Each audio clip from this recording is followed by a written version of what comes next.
Bonjour à tous, j'espère que vous allez bien. Ici c'est Thierry et aujourd'hui j'ai envie de partager avec vous une tranche de vie. Vous savez, j'ai grandi dans une famille un peu dysfonctionnelle, avec un parent manipulateur, dominant, contrôlant et l'autre soumis, asservi. Et c'est comme si j'avais downloadé ces deux facettes, ces deux masques en moi. Ce qui est particulier, c'est que je ne me rendais même pas compte de ma manipulation. Si quelqu'un me posait la question à l'époque en me disant « Thierry, tu sais que tu la manipules un petit peu ?» Je dis « Ben non, pas du tout, je suis le parfait homme, le parfait chum. » Et parfois, j'étais dans une relation où c'est moi qui étais manipulé.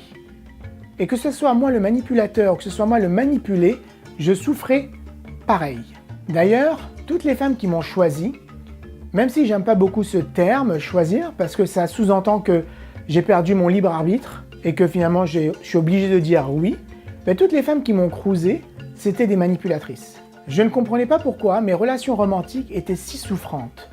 À force que ce pattern se répète dans ma vie, j'ai compris que j'avais ces deux masques, manipulé, manipulateur. Quand j'ai découvert ça, ce fut un choc, mais en même temps une révélation. Un peu comme toutes les pièces du puzzle se rassemblaient. Cela expliquait tous les événements de ma vie. D'ailleurs, j'ai vécu une expérience avec une femme où nous étions tous les deux manipulateurs et manipulés. Parfois, c'était elle qui me manipulait et parfois c'était moi qui la manipulais. Et je ne vais pas rentrer dans les détails, mais j'ai appris beaucoup de cette expérience. J'ai appris dans mon cheminement que les manipulateurs et les manipulés vibrent à la même fréquence, à la même vibration. Alors cela peut paraître contre-intuitif, même un peu bizarre. Vous pouvez me poser la question, mais comment ça se fait Thierry que moi, je suis le manipulé, la victime, et que je vibre à la même fréquence que ce sale manipulateur? En fait, c'est comme le recto ou le verso d'une feuille, ou le pile ou face d'une pièce. C'est pas exactement la même chose, mais c'est la même pièce, la même feuille, la même vibration, la même fréquence. Et c'est également pour cette raison qu'une personne qui porte le masque de manipulé quitte son manipulateur pour trop souvent ressortir avec un autre manipulateur. Jusqu'à présent, j'ai parlé de relations sentimentales, mais j'ai vécu la manipulation avec un investisseur, dans les affaires, ou avec un boss, avec un employé aussi, parfois avec des amis. Quand j'ai commencé à faire le ménage avec les manipulateurs, à couper les liens, j'avais peur de perdre. J'avais peur de perdre du financement si je disais stop avec l'investisseur. J'avais peur de perdre l'employé avec ses compétences. J'avais peur de rester seul si je la quittais.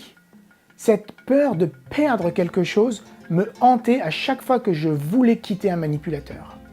En fait, la réalité m'a montré qu'à chaque fois que je quittais un manipulateur, la vie m'amenait quelque chose d'autre, quelque chose de mieux.